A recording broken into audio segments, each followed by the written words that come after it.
பிரதமர் அறிவித்திருக்கும் மக்களுக்கான உதவி திட்டத்தை தொழில் முனைவோர் கூட்டுறவு மேம்பாட்டுத்துறை துணை அமைச்சர் டத்தோஸ்ரீ ஆர் ரமணன் நேற்று வரவேற்றார். பாகுபாடு ஏதுமின்றி அனைத்து இன மக்கள் நலனை காப்பதில் மடானி அரசு கொண்டிருக்கும் ஈடுபாட்டை இது பிரதிபலிக்கிறது என்றும் அவர் தெரிவித்திருக்கிறார்.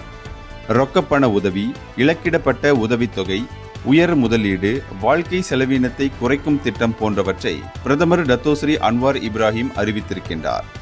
இந்திய சமூகத்தினர் உட்பட அனைத்து நிலையிலும் உள்ள மக்களின் தேவையை அரசாங்கம் கருத்தில் கொண்டு வாழ்க்கை செலவினத்தை குறைக்க நடவடிக்கை எடுத்திருப்பது இது சான்றாக அமைகின்றது என்றும் அவர் விவரித்தார்.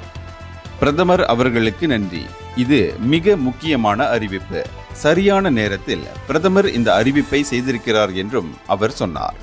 பிரதமர் அறிவித்திருக்கும் திட்டங்கள் அனைத்து மக்களின் நலனையும் முழுமையாக பாதுகாக்கும் நோக்கத்தை கொண்டவை என்றும் அடிலான் தேசிய உதவி தலைவருமான அவர் குறிப்பிட்டார்.